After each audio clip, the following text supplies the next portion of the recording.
시청자 여러분 안녕하십니까. 새 정부 출범 100여일. 하루가 멀다 하고 새로운 이슈들이 계속해서 쏟아지고 있습니다. 코로나19 재확산과 경제 위기, 그리고 역대 최하의 국정 운영 지지율을 지켜보면서 아마 많은 분들이 이분을 그리워할 것 같은데요. 고 김대중 전 대통령이시죠?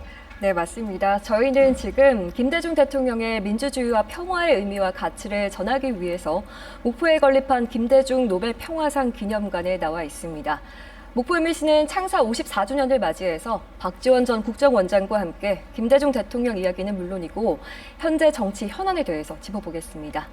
안녕하세요. 안녕하세요. 네, 안녕하세요. 김대중 대통령 비서실장이라고 불러주십시오. 네, 비서실장, 좋습니다. 네, 실장님으로 그러면 국정원장. 하겠습니다. 예. 요즘 복잡하잖아요. 그렇습니다. 늘 이슈의 중심에 계셨지만 요즘은 더 그런 것 같습니다. 최근 서해 공무원 사건으로 고발도 당하셨고 또 엎친 데 덮친 격으로 다리까지 다치셨는데 다리는 좀 괜찮으세요? 네, 이제 기부스도 풀고 네. 재활 운동을 열심히 하면은 뭐 좋아지리라고 봅니다. 네.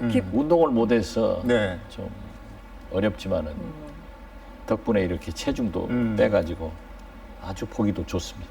오늘 불편하게 오셨다고 생각을 했는데 너무 혈색이 좋으시고 맞아요. 말씀도 잘하셔서 사실 요즘에도 부상이나 이런 걸 무색한 만큼 다양하게 왕성하게 방송 활동하고 계시잖아요. 어떻게 지내고 계십니까? 저는 조용히 살려고 했는데 윤석열 대통령이 자꾸 저를 말을 시키네요. 그래서 네. 저는 싸움을 걸지 않았어요. 자기들이 걸어오니까 김대중 대통령한테 배운 대로 부당한 일에는 생명을 걸고 싸우고 있습니다. 저희가 아까 말씀을 드릴 때 원장이라 하지 말고 네. 실장으로 불러달라라고 말씀을 하셨는데 박지원 실장님은 여러 호칭을 갖고 계셨어요. 대통령 비서실장, 장관, 국회의원, 뭐 대표, 또 국정원장까지 수많은 호칭 중에서 불러달라는 건 비서실장을 불러달라. 그 이유가 뭔지 좀 궁금한데요. 여러 직책을 다 해보고 굉장히 다 영광스럽고 또 그 조직들을 사랑합니다. 그렇지만은 역시 역사적 평가를 가장 훌륭하게 나타내고 있는 것은 김대중 대통령 비서실장으로 남북교류협력의 역사적인 6.15 남북정상회담의 특사를 했던 것을 가장 영광으로 생각하기 때문에 저는 영원한 김대중 대통령님의 비서실장으로 불러지기를 바라고 그렇게 남기를 희망합니다. 네. 네. 그럼 오늘 남은 대담 맞습니다. 시간 동안 계속 저희가 아무나 비서실장님으로 실장님이라고 부르겠습니다. 부르겠습니다. 네. 네. 그래서 여기 김대중 노벨평화상 기념관에서 한다는 게 더 의미가 있는 것 같습니다. 그렇습니다. 저희 목포 MBC가 박지원 실장님과 오랜 인연이 있습니다. 그렇죠. 13년 전에도 41주년 저희 창사 기념 특집 때 나와주셨는데 혹시 기억하십니까? 예, 기억하죠. 네. 그때 당시에는 민주당 정책의장을 맡고 계셨는데요. 저희가 그때 실장님께서 어떤 얘기를 해주셨는지 한번 준비를 했거든요. 네, 함께 보겠습니다.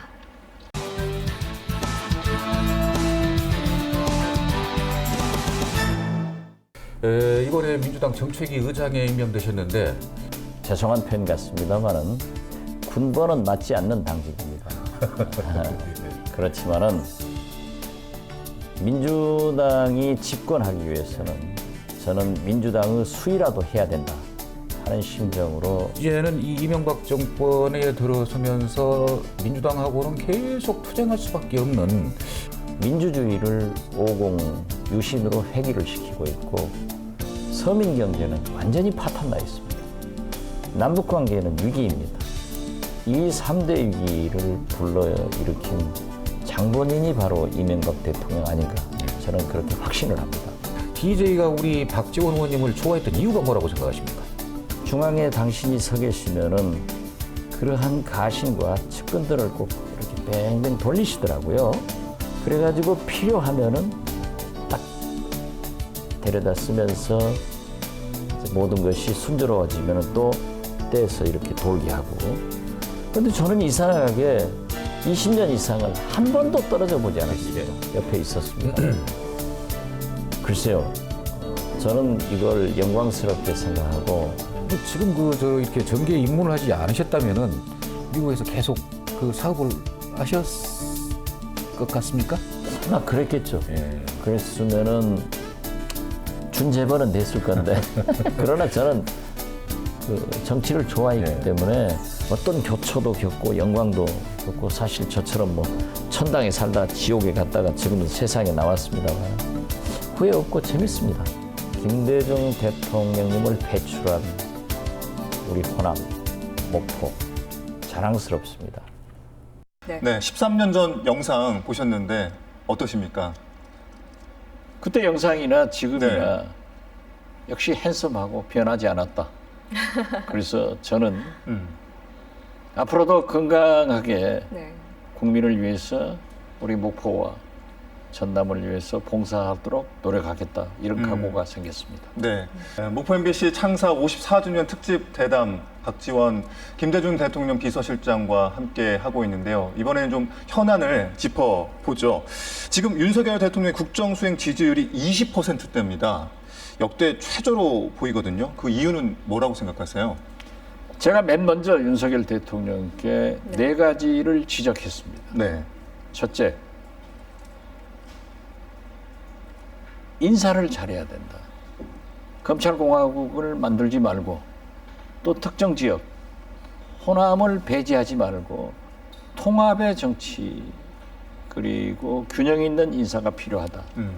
두 번째는 도어 스태핑, 신선한 소통의 방법이지만은 대통령의 말씀, 대통령의 언어는 항상 검토되고 정제된 말씀을 하셔야지 그렇게 불쑥불쑥 던지고 하면은 실수된다. 네, 얼마나 많은 실수를 했어요. 세 번째, 김건희 여사의 사생활은 없다. 영부인이 어떻게 사생활이 있어요? 그 모든 것 자체가 정치이고 국민에게 상징적이다. 그렇기 때문에 부속실을 만들어서 공적 관리를 해라. 안 해가지고 지금 이 꼴 된 거 아니에요? 네, 네 번째 가장 중요한 겁니다. 사정. 할 일이 있으면은 신속하게 간단하게 해라. 지금 현재 세계 경제가 세계 물가가 아우성이다. 우리 국민들도 도저히 견딜 수 없는 경제난 물가난으로 가니까 이걸 해결하자. 윤석열 대통령이 MB의 길을 가지 말고 DJ의 길을 가라. 하나도 안 들었잖아요. 네, 지금 오늘날 바닥 쳐버린 지지도는 제 말 들었으면 되는 거예요. 이건 제 말이 아니라 국민 생각이에요. 정치는 상식입니다. 국민 상식이 중요한 거예요. 그런데 이제라도 이제 취임 100일이 됐으니까 좀 잘 나갔으면 좋겠어요. 정리를 좀 해보자면 인사 실패, 도어 스태핑, 김건희 여사, 사정 정국으로 이렇게 네 가지를 좀 경제 꼽아주셨네요. 이제 하지 않고. 네. 그렇습니다. MB 얘기도 하셨는데 사실 그 당시에도 강하게 질책을 하셨어요. 이명박 대통령은 그래도 이 광우병 시위 타격이 커서 그때 21%까지 지지율이 떨어졌었는데 이제 취임 100일입니다. 윤석열 대통령 개인적으로 어떻게 평가하십니까? 그러니까 이명박 대통령은 광우병이라는 큰 한 방을 맞고 네. 떨어진 거예요. 윤석열 대통령은 엄격하게 보면은 큰 한 방을 맞은 건 아니에요. 이런 것들이 가랑비에 옷 젖어 버린 거예요.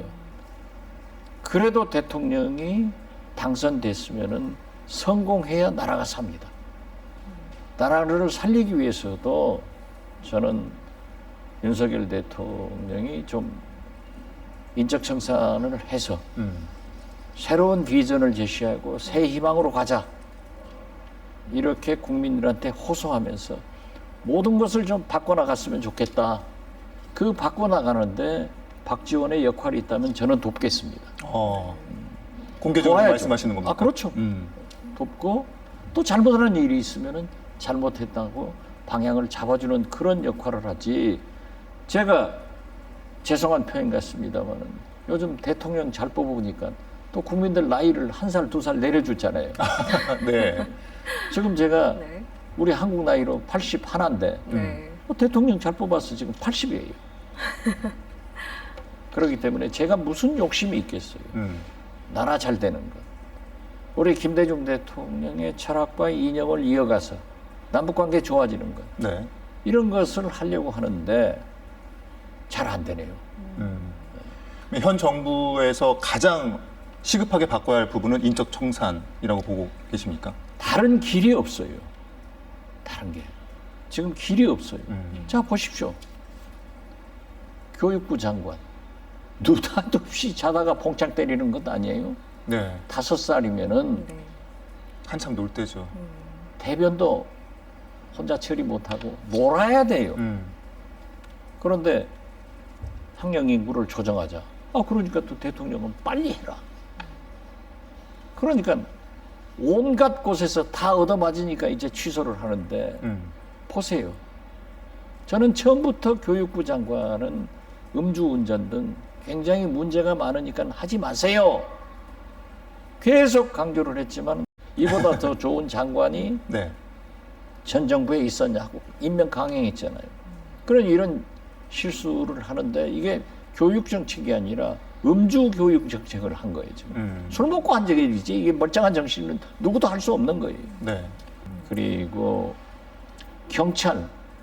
우리가 얼마나 요즘 가까워졌습니까? 31년 전에 정치적 중립과 새로 탄생하기 위해서 내무부에서 치안본부로 분리돼가지고 오늘까지 왔는데 이걸 또 느닷없이 31년 전으로 회귀해서 행안부에 경찰국을 신설하는 이상민 장관. 이런 분들은 좀 문제가 있지 않느냐.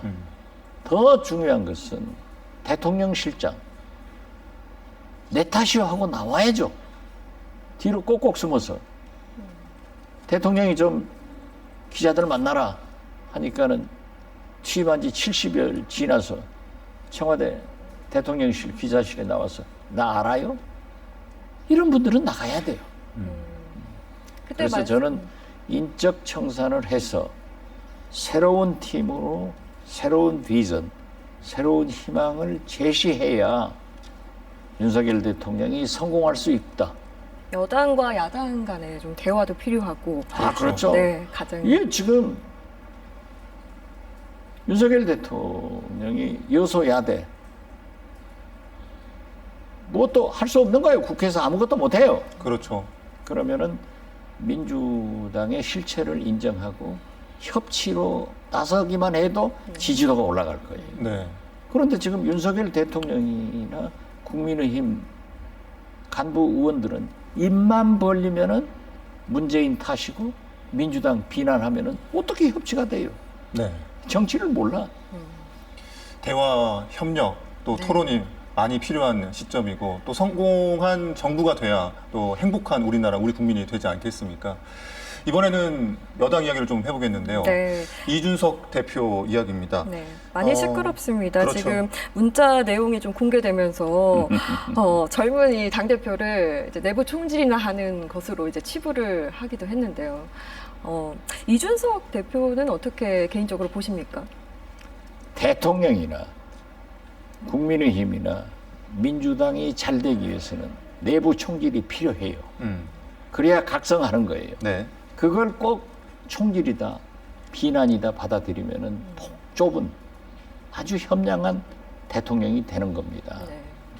어떻게 됐든 이준석 대표는 30대 보수 야당의 대표로 가서 20, 30대를 끌어들여가지고 윤석열 대통령을 대통령으로 만들었지 않습니까? 네. 또 지방선거를 압도적으로 승리한 공로가 있지만은 네. 결국 토사구팽 당한 거예요. 네. 그러니까 이준석 대표는 저항하죠. 내후년 총선 때 정치란 게 꼭 그래요. 윤핵관들에 의거해서 친윤 국민의힘 간부들에 의거해서 이준석과 이준석 추종 세력들은 공천에 칼질을 당할 것이다. 그러면은 신당이 나올 수밖에 없습니다. 여기에 주목을 해야 되는 게 유승민 전 의원. 네. 이분도 지금 보십시오. 네. 그 보수에서 참 괜찮으신 분인데 경기도지사를 나가라 해가지고 선언하니까 윤석열 대통령이 그 다음날 김은혜 대변인 내보내가지고 잘라보냈지 않습니까? 얼마나 많은 배신감을 느끼고 있겠어요. 이분도 지금 싫은 거예요. 그러니까 한마디씩 하잖아요. 네. 또 이분은 이준석 대표와 가까워요. 특히 주목할 만한 것은 오세훈 서울시장. 네. 다음 대통령이 나가야 되는데 지금 여론조사 보면은 한동훈 법무부 장관이 1등이고 네. 오세훈은 쳐져버려요. 네. 누구든지 지금 대개의 국민들은 윤석열 대통령의 황태자가 한동훈 법무부 장관이다 라고 하면은 오세훈 시장이 그대로 가만히 있을까요? 저는 움직인다고 봅니다. 네. 이렇게 되면은 이준석, 오세훈, 유승민 등 이러한 비주류 세력들이 뭉쳐서 네. 총선을 앞두고 보수 신당이 창당될 것이다. 그러니까 보수 세력의 지각 변동이 시작될 것이다. 그 내관을 현재 이준석 대표가 가지고 있고 네. 그것을 위해서 이준석 대표는 섬에 즉 여의도를 공격하다가 지금은 용산 윤석열 대통령한테 태포를 쏴대지 않냐고. 네. 그래서 이것은 굉장히 커질 것이다. 그리고 우리는 이러한 집권 여당 보수당의 분열을 볼 수도 있다. 저는 그렇게 봅니다. 정부와 정부 여당이 이렇게 치고받고 소위 말하는 싸움을 하는 건 네. 역대 정권에서 보기 힘든 상황이잖아요. 취임한 지도 얼마 안 됐고. 이게 콩가루 집안이죠. 그러니까요. 이런 상황들을 국민들이 지켜보면서 더더욱 그리워할 분은 바로 김대중 전 대통령이 아닐까 싶은데요. 그래서 그런 의미에서 김대중 대통령 이야기를 좀 해보겠습니다. 네. 우리 박지원 실장님께 김대중 대통령이란 어떤 의미고 존재입니까? 박지원에게 김대중 대통령은 무엇이며 누구인가? 네. 박지원의 전체입니다. 전체. 네. 저의 모든 것은 김대중으로부터 나왔다. 또 앞으로도 김대중을 위해서 그 철학과 이념을 이어나가는데 전 생애를 바치겠다. 나의 모든 것입니다. 나의 모든 것. 정말 의미심장한 한마디가 아닐까 싶어요. 맞습니다. 최측근이다, 신복이다 했지만 박지원에게 이 김대중은 나의 전체다라고 하셨는데 매일이 순간순간이 떠오르시겠지만 언제 가장 그리우십니까? 저는 지금도 어떤 고초가 오면은 김대중 자서전 상하권을 갖다가 다시 읽어봅니다. 네. 지금 5번째 네. 읽고 있는데요. 제가 국정원장을 하면서 사실 김대중 대통령의 유언을 내가 집행한다. 문재인 대통령의 지시를 내가 달성한다. 이렇게 얘기했어요. 즉 작년이 국정원 60년이 됐습니다. 제가 그 얘기를 했어요.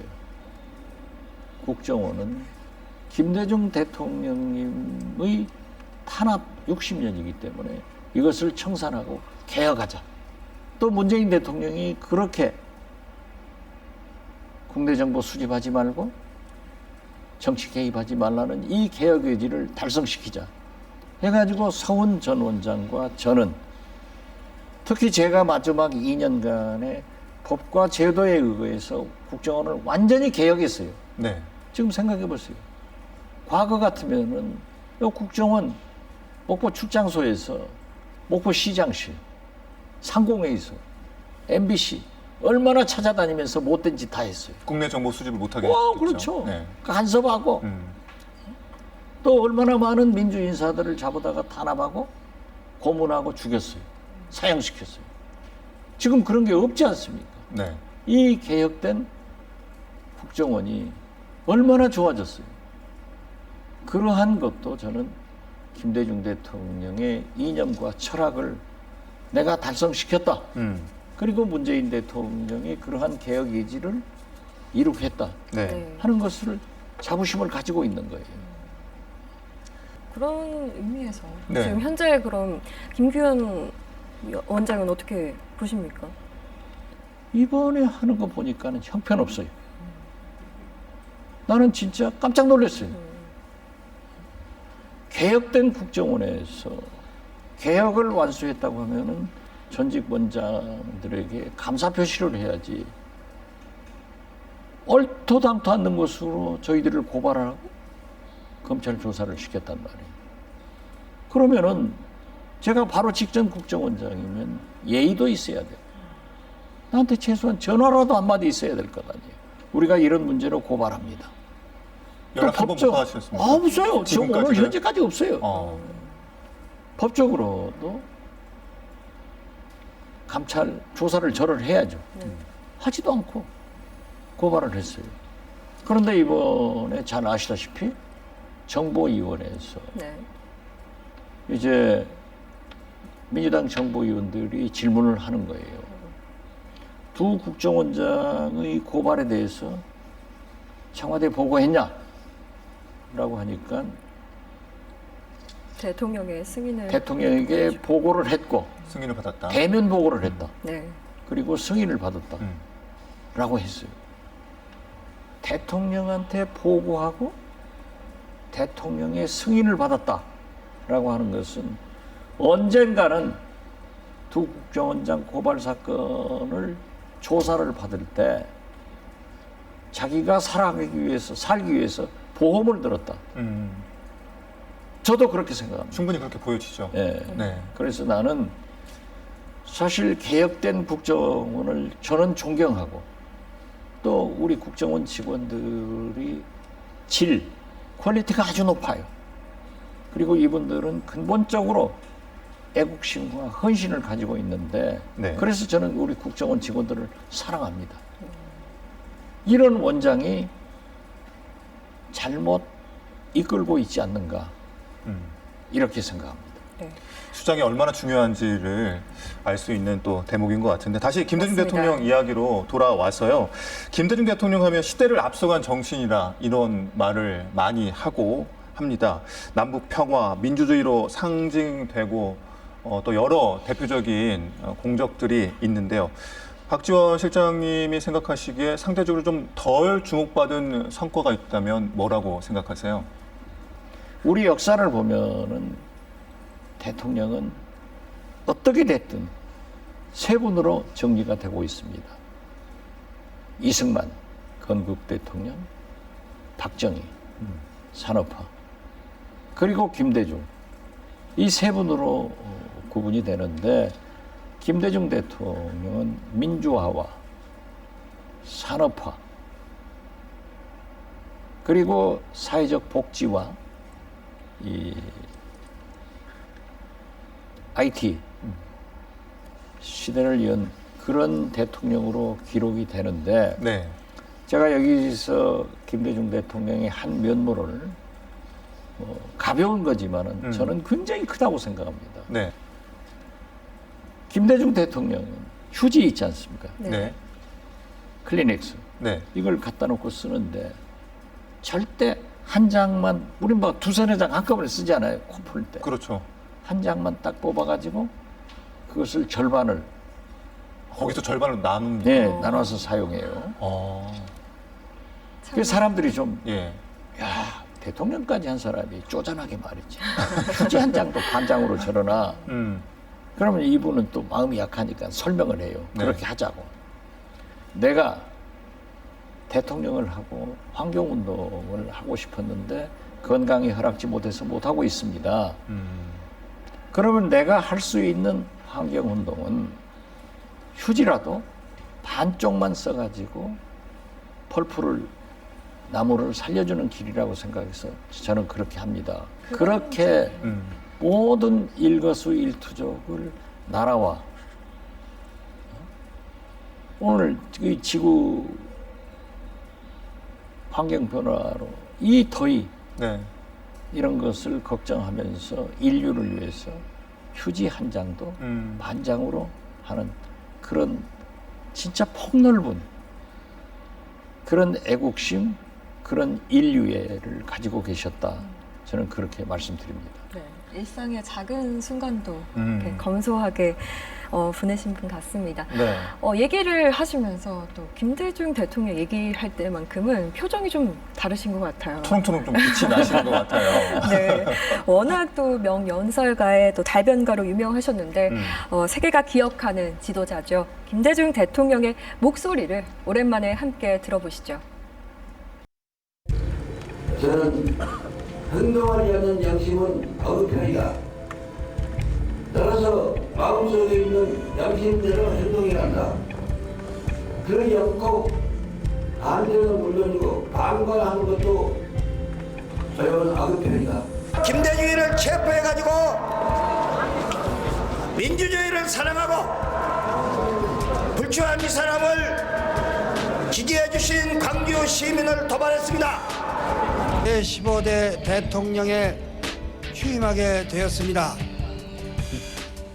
정부 수립 50년 만에 처음 이루어진 여야 간 정권 교체를 여러분과 함께 기뻐하면서 온갖 시련과 장벽을 넘어 신정한 국민의 정부를 탄생시킨 국민 여러분께 찬양과 감사의 말씀을 드려 맞이했습니다.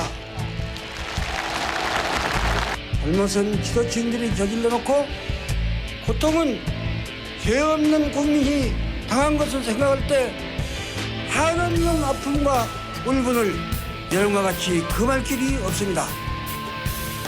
내가 이러한 시련을 이겨내는 데는 우리 국민과 세계의 민주인사들의 성원의 힘이 크다는 것은 이미 말씀드렸습니다. 노벨상은 영광인 동시에 무한한 책임의 시작입니다.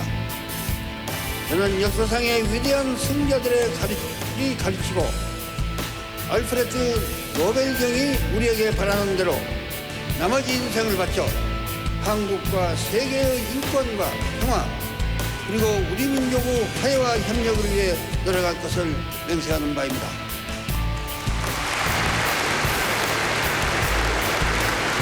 햇빛 정책 안 하면 어떻게 할 것입니까? 그렇죠. 경쟁할 것입니까? 냉전을 계속할 것입니까? 분단과 적대 여기에 종지부를 찍고 민족사에 새 전기를 열 수 있는 그런 시점에 우리가 이른 것 같습니다. 그 사람들이 비록 내 덕을 봐가지고 잘 먹고 잘 사시는 못하더라도 김대중이 키웠기 때문에 우리는 보람이 있다. 이거 한마디라도 목포 사람들한테 줘야겠다. 이런 생각으로 살아왔습니다. 우리 국민이 해야 한다고 또 주장하면 하게 돼요. 지금 국민을 이기는 사람은 없거든요. 이제는 우리 국민이 정치도 좌우하고. 오랜만에 김대중 대통령의 생전 모습 보셨는데 감회가 남다르실 것 같습니다. 어떠셨어요? 진짜 눈물이 날 정도로 그립고 생각이 납니다. 그때의 말씀이 지금하고 똑같이 적용되고 있지 않습니까? 지도자가 잘못한 것을 왜 우리 국민들이 고통을 김대중 대통령의 저 역사적인 말씀 현장에 이 박지원이 있었습니다. 네. 누구보다도 그 말씀의 진위를 잘 알고 그 실천하는데 현장을 함께 했습니다. 제가 지금 쓰는 말이 거의 김대중 대통령께서 쓰는 말입니다. 국민을 이기는 지도자가 어디 있습니까? 제가 말씀드리지 않습니까? 네. 윤석열 대통령이 검찰총장 하듯 대통령을 하고 계신다. 그러면 안 되십니다. 라고 얘기를 했어요. 검찰총장은 죄인 잡아다가 촉치면 되는 거예요. 그러나 대통령은 국민 한 사람 한 사람이 하늘입니다. 자기의 뜻을 강조하는 것이 아니라 국민의 말씀을 들어야 되는 거예요. 국민의 생각을 쫓아가서 일을 해야 되는데 오늘날 김대중 대통령의 말씀이 진짜 진리고 나는 윤석열 대통령이 저러한 동영상을 좀 보고 배우셨으면 좋겠다. 이렇게 좀 항상 가까이 계시면서 영원한 비서실장이라고 하지 않으셨습니까? 비서실장으로서의 생활도 저희는 좀 궁금하거든요. 그렇죠. 지금은 이제 청와대로 공개하면서 네. 역사 속으로 좀 사라지긴 했지만 네. 청와대에서 실제 근무하셨을 때 비서실장은 어땠는지 좀 궁금합니다. 김대중 대통령은요, 야단을 치는 사람은 애정이 있는 사람이에요. 저는 참 야단 엄청나게 먹었습니다. 자네는 말이야. 아, 그 정도로 야단을 맞으셨어요? 네. 애정을 듬뿍 받으셨네요. 목포 사람, 우리 전라도 사람들이 성질이 얼마나 급해요. 비서실장은 대통령이 듣고 싶은 얘기만 말씀해서는 안 돼요. 네. 듣기 싫은 얘기도 국민의 소리를 전달하고 또 무슨 말씀을 하시려고 하면은 두 손으로 입을 막고 어디를 가시려고 하면은 차 앞에 들어눕는 그런 결기를 가져야 되고 그런데 김대중 대통령이 말씀하시는 거예요. 만약에 언론에서 국민들이 의혹을 제기할 때 사실이면은 빨리 사과를 하고 그래도 추궁을 하면 물러가라. 그러나 그것이 사실이 아닐 때는 끝까지 싸워라. 그래서 저는 국정원의 보고를 지금 끝까지 싸우는 겁니다. 내가 싸우는 것도 김대중 대통령의 유언을 또 김대중 대통령의 말씀을 실행하는 거다. 다시 말씀드려서 대통령 실장은 윤석열 대통령이 24%, 66%이 곤두박질 친 지지도에 대해서 내 탓이요 네. 하고 나와서 물러가주는 이런 일을 하는 것이 대통령 실장이지 뒤에 숨어가지고 70일 만에 청와대 기자실에 나와서 내가 누군지 아십니까? 이런 사람들은 안 해야 된다. 저는 그렇게 말씀드립니다. 기자들도 모르면 국민들은 당연히 더 모르죠. 그렇죠. 네. 그게 말이 돼요? 지금 보면 윤석열 대통령 측이 영부인 호칭을 거절했습니다. 그래서 영부인을 김건희 여사로 부르고 있죠. 역대 영부인의 역할에 대해서도 아이러니하게 다시 또 주목을 받고 있는 상황인 것 같은데요. 당시 이호 여사는 어떤 역할들을 좀 하셨습니까? 그 영부인 칭호를 쓰지 말자라고 네. 한 것의 최초가 이호 여사입니다.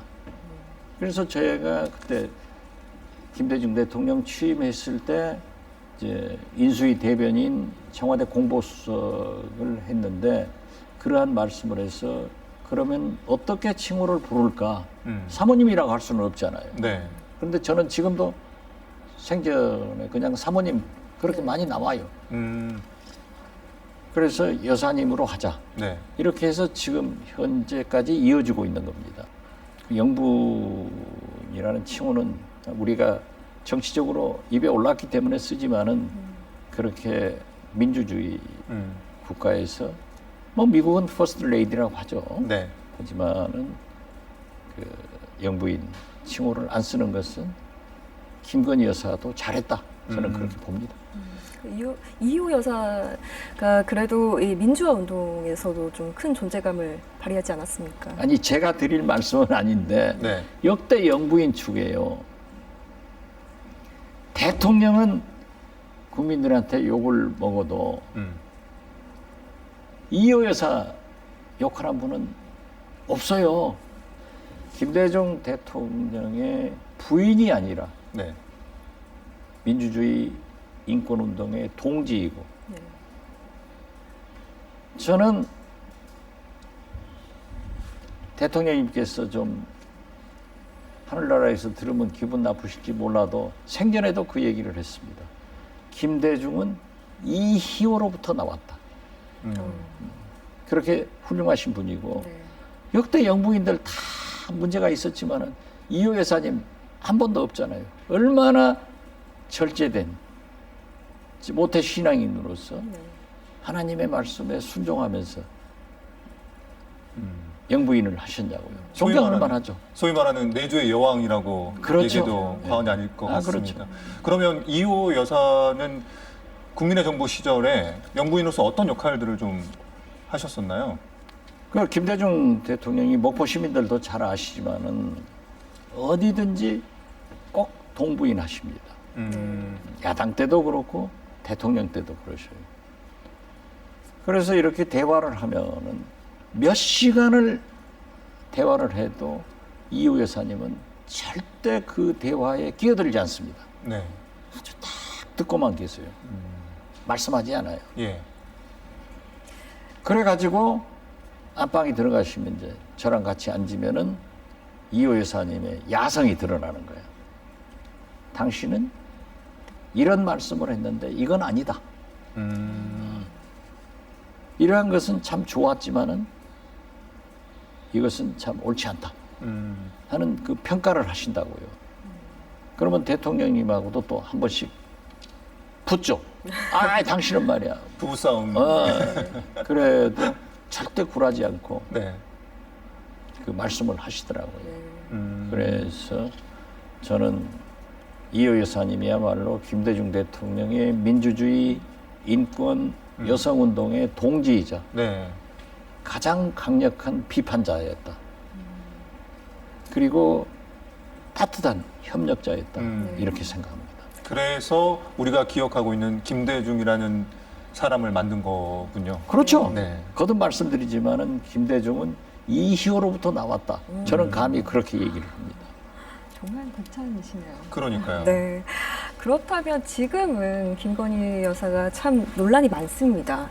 앞으로 좀 어떻게 나가야 될까요? 영부인이 집에서 살림하는 여자가 아니에요. 영부인이 사생활이 없어요. 네. 대통령이나 영부인은 사생활이 공적 활동이고 정치 활동이고 상징입니다. 그렇기 때문에 바로 제2부속실을 만들어서 공적 관리를 해줘라. 네. 이 얘기도 제가 맨 먼저 했어요. 예. 4번째 건의사항 중에 3번째입니다. 그걸 하지 않아가지고 많은 실수를 가져왔죠. 근데 최근에도 보면은 커버나 컨텐츠 사람을 데리고 봉화마을 권양숙 여사한테 가서 그 큰 실수를 했다고 하면은 나토 정상회의에 스페인을 갈 때는 안 해야죠. 사람이 누구나 실수할 수 있습니다. 그러나 그 실수를 반복하는 것은 바보입니다. 현명하지 못한 거예요. 네. 거기도 데리고 갔다가 전용기 탔다가 얼마나 말썽이 많았어요. 또 코바나 컨텐츠 직원들을 청와대로 데리고 와서 근무시켜가지고 얼마나 많은 지적을 받았어요. 대통령의 뭐 육촌 동생 뭐 강원도 뭐 어쩌고 저쩌고 말이 많았잖아요. 그러니까 그러한 것들이 쌓여가는 거예요. 윤석열 대통령의 지지도 하락에 큰 역할을 해주는 것이 결국 김건희 여사의 공사를 구분하지 못하는 네. 거기에서 나왔다. 네. 그건 부인하지 못할 거예요. 대통령실 관계자들이 잘 귀담아 들었으면 좋겠네요. 그게 잘 안 들어요, 그 사람은. 그동안에 이런 경험들 쌓여온 것들이 있어서 이렇게 지적도 할 수 있고 조언도 할 수 있는 것 같은데요. 그렇죠. 돌아와서 이제 박지원 실장님에 대해서 좀 더 자세히 알아보고 싶습니다. 저 자세히 알아볼 필요 없어요. 저희가 일단은 먼저 영상을 준비를 했거든요. 그래서 박지원 실장이 걸어온 게 영상으로 함께 만나보시겠습니다. 전남 진도에서 태어난 박지원. 목포에서 청소년기를 보낸 뒤 대학 졸업 후 기업에서 근무했다. 이후 미국에서 가발 사업에 성공을 거두며 미국 뉴욕 한인회 회장을 지냈다.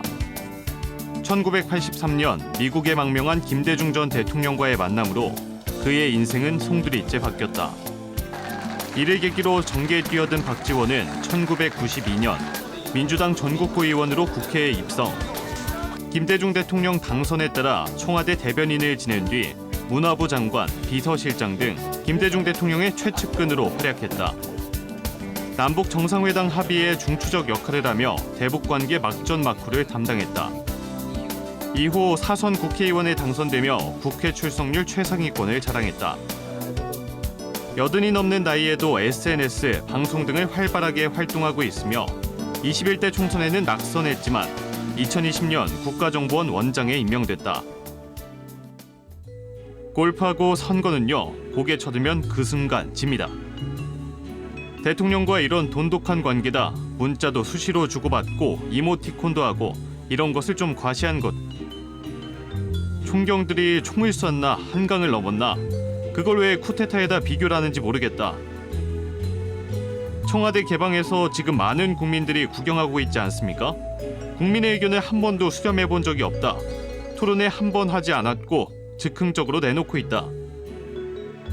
개인이 촬영해서 갖고 있던 영상이라는데 문재인 정부 때 해당 공무원은 왜 그걸 안 내놨는가? 의혹이 있다면 언론 플레이를 하기보다 수사로 사실을 밝혀야 한다. 경제와 물가를 살리고 잡아야지 박지원 잡아봐야 잡힐 박지원도 아니다. 노련한 정치력과 친화력, 빼어난 정보력과 빠른 판단력, 수많은 정치 어록을 남긴 자타공인 정치 구단, 박지원은 영원한 현역이다.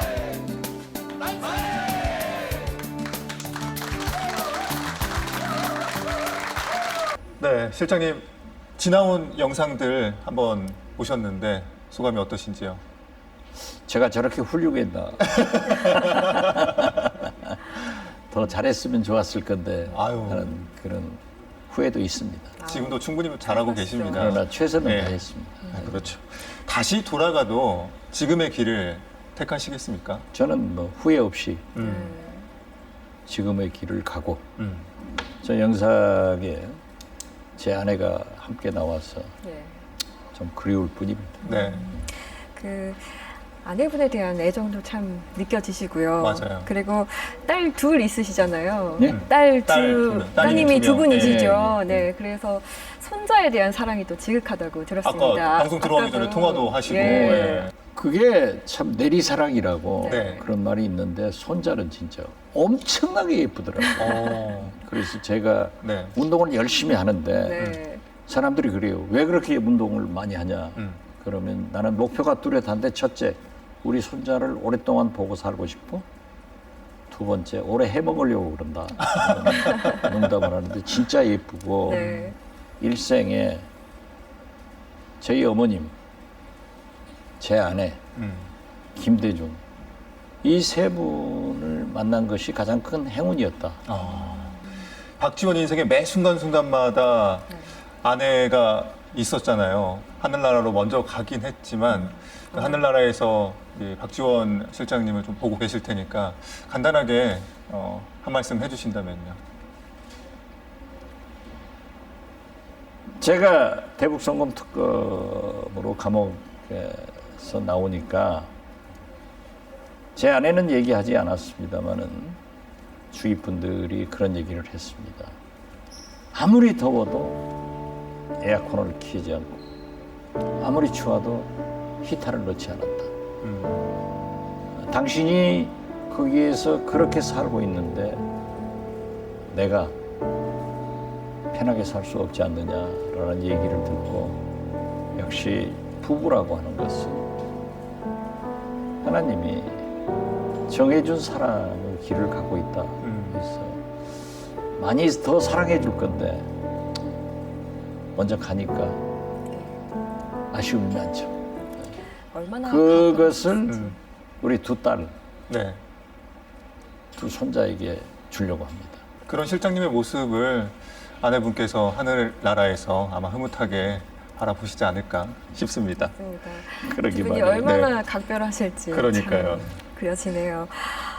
저희가 영상으로도 봤지만 실장님 그 어록이 정말 많습니다. 어마어마하죠. 수십 개가 나오거든요. 네. 날카로운 총평으로 유명하신데 그렇게 수많은 명언들이 나오기까지 뭐 비결이 있으십니까? 따로 뭐 미리 준비하시는 거예요? 아니 저는 네. 가급적 독서도 네. 소설을 많이 봅니다. 소설이요? 예.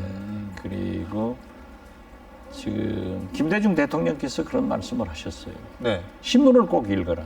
음. 신문에 사회의 모든 삼라만상이 거기 있다. 네. 그러니까 지금도 아침에 방송을 위해서 10개의 신문을 탐독하고 10개요? 예. 5시 반에 일어나는 거죠. 예.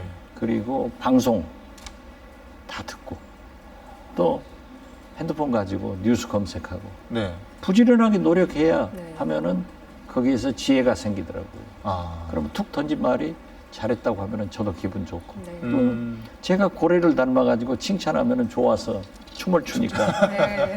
더 만들고 그러죠. 저도 고래입니다. 여전히 그래서 역사를 관통해온 정치인이시지만 관심 많이 받고 있습니다.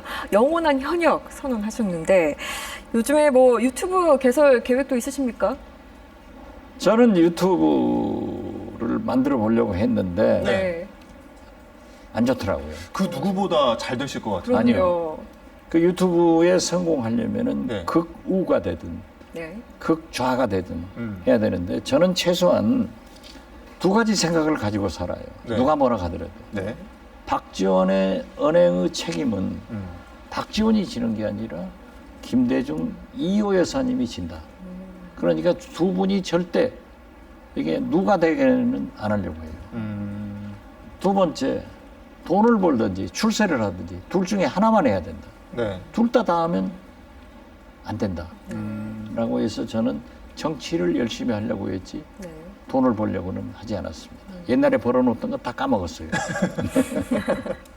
준 재벌 포기하고 오셨으니까요. 아, 그럼요. 네. 근데 포기하지 않겠다라고 네. 하셨으니까 얼만큼 그 정치인 박지훈으로서 열심히 또 신명나게 예, 활동을 해 저는 오신지 뭐 알 것 같습니다. 줄기차게 음.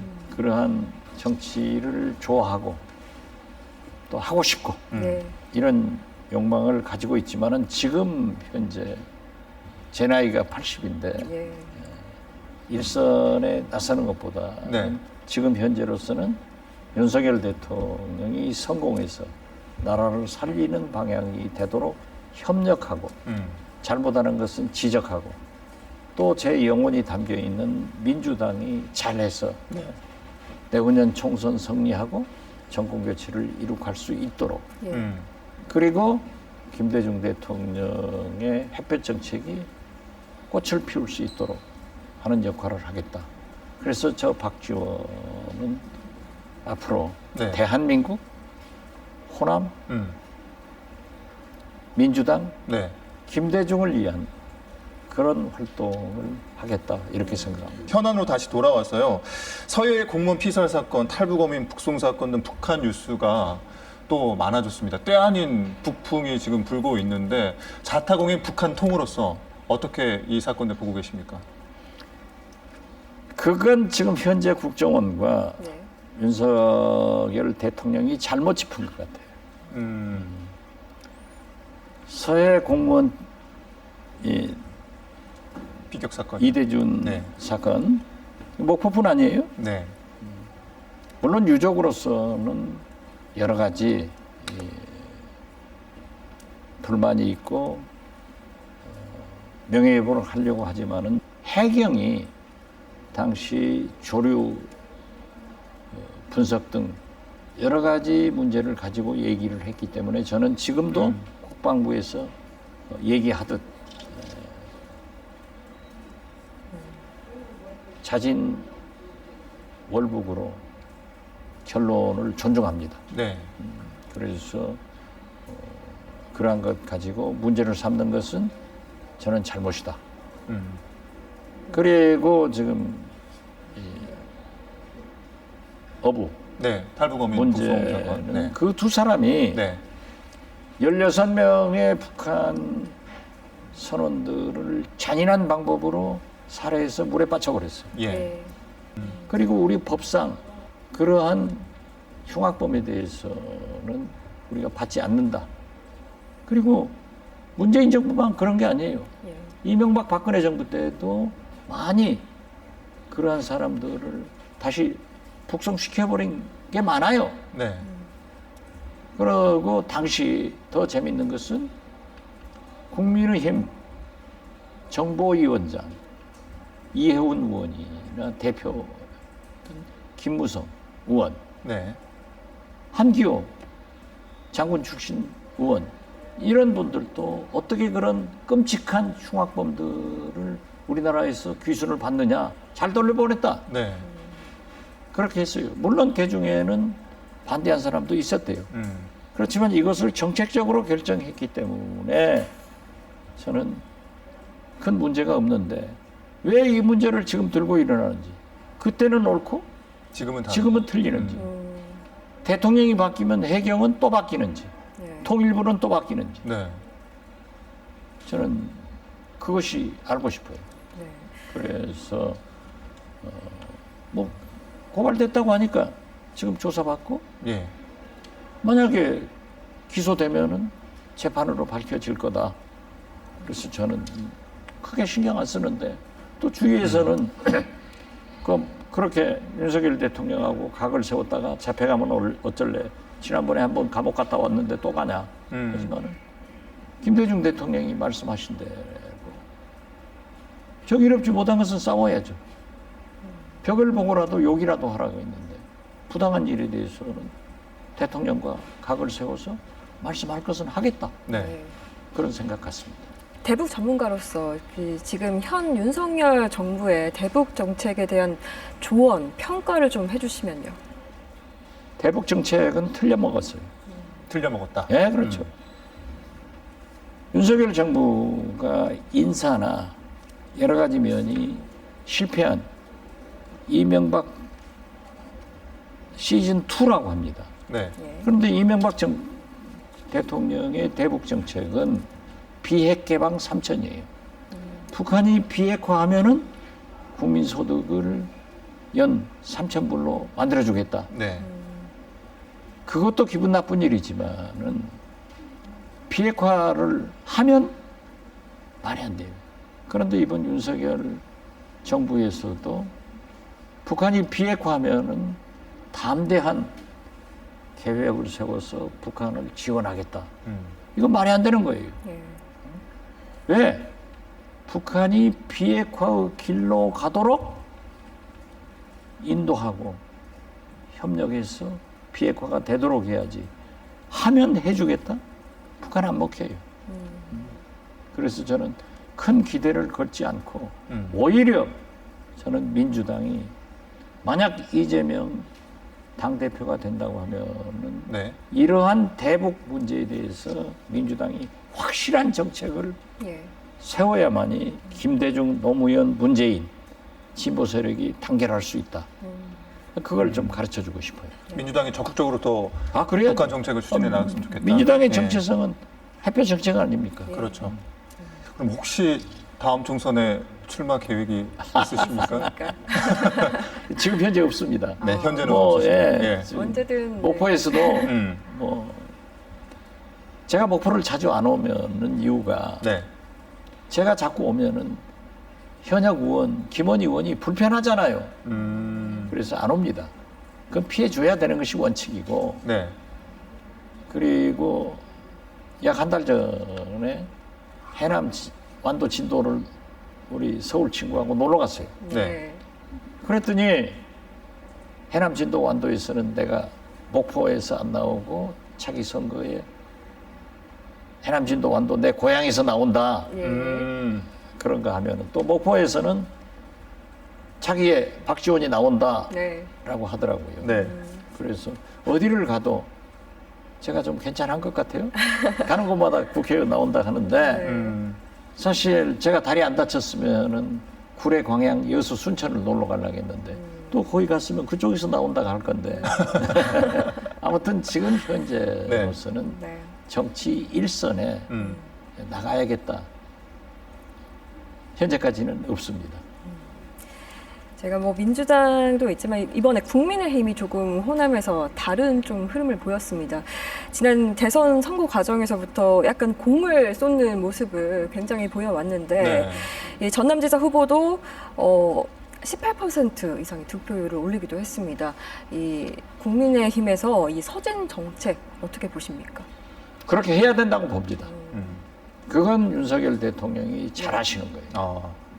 김대중 대통령도 아까도 말씀드렸지만은 김중권 경북 울진 출신을 비서실장으로 해서 동진 정책을 썼습니다. 예. 그렇지만 득표는 얼마 하지 못했습니다. 그렇지만은 대통령이나 정치인들이 어떤 지역에 함몰돼 가지고 하는 것은 옳지 못하고 계속 그러한 정책을 쓰는 것은 아주 잘된 일이다. 근데 한마디 하고 싶은 것은 네. 문재인 대통령은 인사, 예. 예산에 대해서는 호남에 폭탄을 내려줬습니다. 네. 진짜 많이 해준 거예요. 내년에 부산 왕복 열차가 개통되면은 2시간 반이면은 부산 분들이 목포로 놀러를 많이 오겠어요? 목포 분들이 부산 놀러를 많이 가겠어요? 어떻게든 막내가 있겠죠. 좋아지죠. 네, 서로 많이 KTX? 좋았죠. 네. 서해안 고속도로, 이 남해안 관광벨트 도로, 예. 무안공항 6조 5천억이에요. 이런 예산을 폭탄 때려줬는데 과연 윤석열 정부에서 지금 하는 거 보면은 실력 위주로 한다고 청와대 수석도 장관도 광주 전남 사람 하나도 없잖아요. 또 예산도 줄인다는 거예요. 네. 또 되게 보면은 SOC 예산은 편성하지 않는다. 이것은 호남 예산을 줄인다는 거예요. 다른 지역은 SOC가 다 됐어요. 네. 항만, 철도 다 됐어요. 네. 그런데 아직도 우리 호남은 SOC가 필요한 거예요. 목포도 그 필요한 거예요. 그래서 이런 일을 과연 해낼 수 있어야 된다. 그래서 저는 우리 호남 출신 국회의원들이 이번에도 보면은 광주 전남 의원들도 우리 전남 의원들도 다 농해수 위원으로 다 갔더라고요. 예. 그러면 안 돼요. 다 역할 분담을 해서 다 함께 팀 플레이를 해야 되는데 그런 게 좀 아쉽다.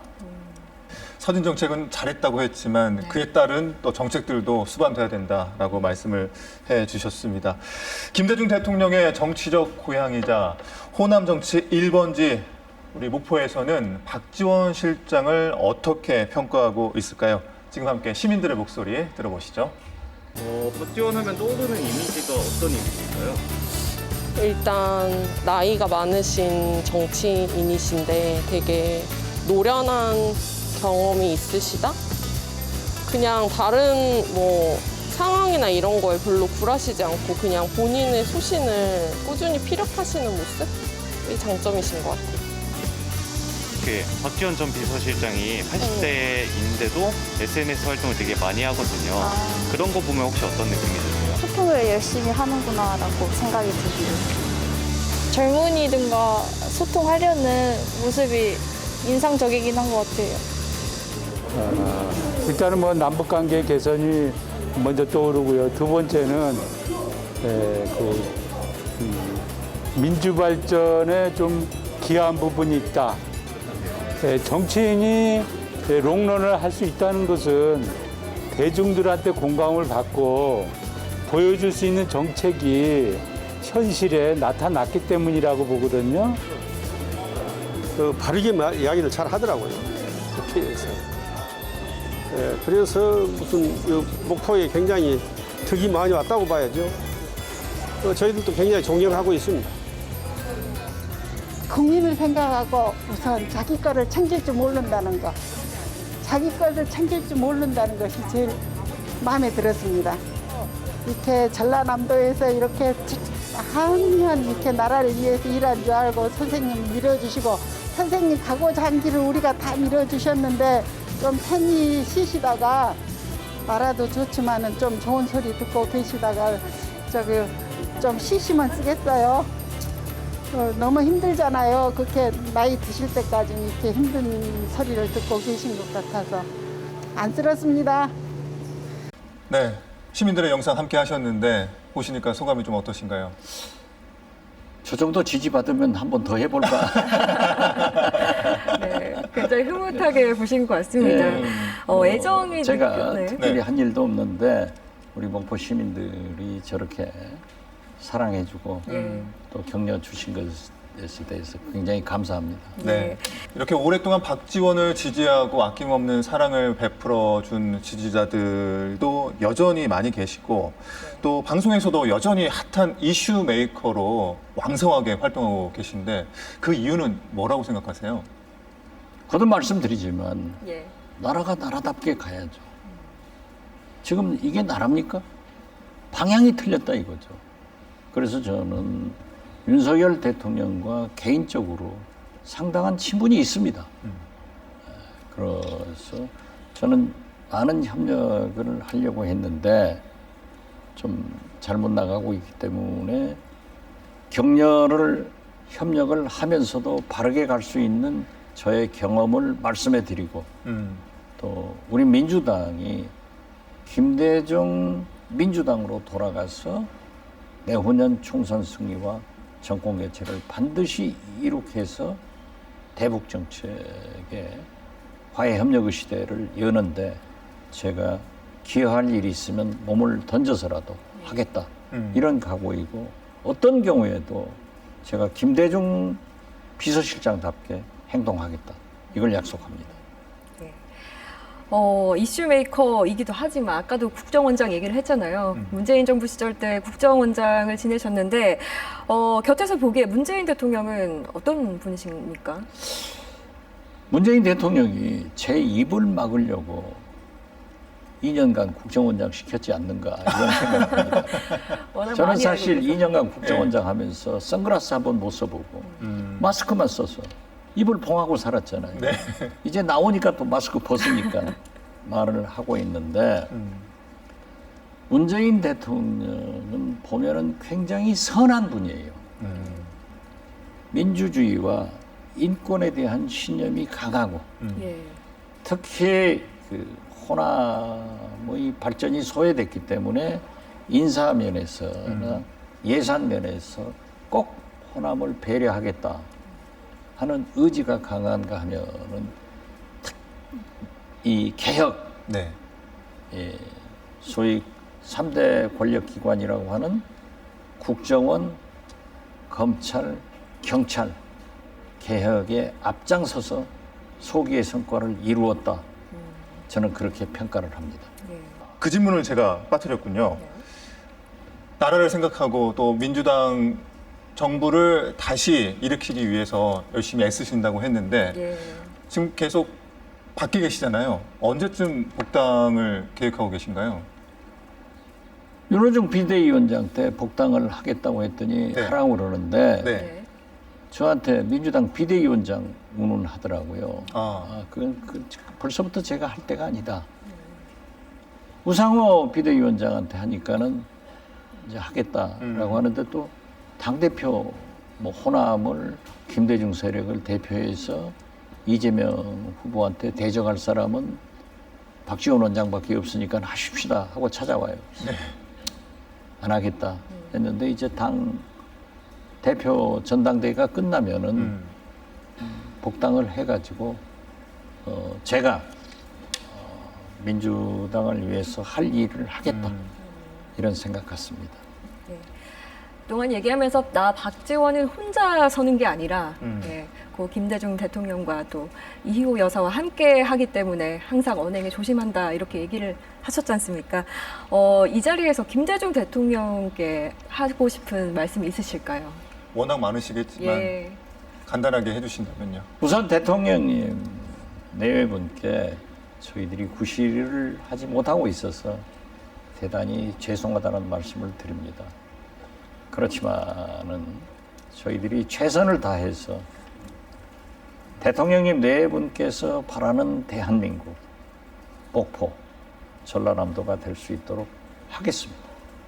편히 쉬시면서 지켜봐 주시고 격려해 주시기 바랍니다. 또 제 아내도 만나면 예뻐해 주십시오. 평소시처럼. 열심히 할게요. 걱정하지 마십시오. 네. 그리고 마지막으로 우리 함께 시청하고 계신 시청자분들께도 한 말씀 부탁드리겠습니다. 지금 윤석열 정부가 탄생해서 어렵습니다. 대통령이 검찰총장 하듯 대통령직을 해나간다고 하면 실패합니다. 그래서 김대중 대통령은 희호도 인내천 경천해인, 즉 백성을 하늘처럼 알아라 하는 것이 이 가르침입니다. 그래서 저는 윤석열 대통령께서도 하루빨리 인적 청산과 여러 가지 잘못을 바로잡아서 성공한 대통령 김대중의 길을 가주기를 바란다. 이런 말씀을 드리면서 김대중 대통령께서 마지막으로 남기신 행동하는 양심, 악의 편에 서지 않고 행동하는 양심으로 저도 살아나가겠습니다. 그리고 담벼락에다 대고 욕이라도 하는 불의에 대한 저항을 국민 한 사람으로서 해나가겠다 하는 말씀을 드리면서 거듭 역사는 발전하고 인생은 아름답다라는 대통령의 말씀을 새기시면은 우리 국민들도 목포 시민, 우리 전남 도민들도 희망이 있다 하는 말씀을 드리면서 함께 같이 노력합시다. 감사합니다. 네, 고 김대중 대통령의 생애와 업적이 담긴 이곳 김대중 노벨평화상 기념관에서 그와 가장 오랜 시간을 함께했던 박지원 전 국정원장과 함께했습니다. 현재 전국을 보면 김대중 대통령이 어떤 말씀을 하실지 참 궁금한데요. 네, 오늘 말씀들을 통해서 많은 생각들이 있었으리라 생각이 됩니다. 오늘 함께한 박지원 대통령 비서실장이 김대중 대통령의 뜻과 정신을 계속해서 이어받아서 늘 지금처럼 우리 국민들에겐 시원한 사이다 같은 촌철 살인과 위로의 말씀을 전해주셨으면 좋겠고, 또 정부와 정치권에는 뼈아픈 질책과 조언을 아끼지 않는 등 영원한 현역으로 왕성하게 활동해 주시길 바라겠습니다. 오늘 준비한 특집 대담 여기서 마무리하겠습니다. 함께해 주신 여러분 고맙습니다.